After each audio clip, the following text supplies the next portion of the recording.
All right, class, we just went over the literary elements we're gonna encounter in the story of the leap. Just a quick review. Flashback is a literary device that interrupts the present action in a story to show events that happened at an earlier time. Another element we encounter is foreshadowing, hints about events that will occur later in the plot. Okay, so these two elements we're gonna encounter in the story leap. All right, we're about to do an activity. I'm going to ask you a series of questions.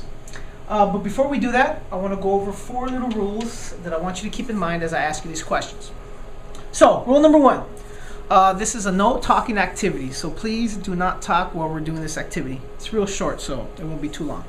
Number 2, raise your hand when you know the answer to a question, and I want you to keep your hand up, which goes to question number 3, rule number 3.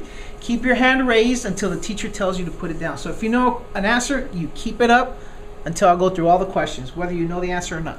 And finally, have lots and lots of fun. All right, are you ready?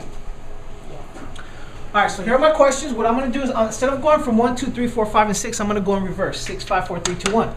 All right, so first question. Have any of you ever seen a trapeze act before? Next question. Do you know what a trapeze artist does?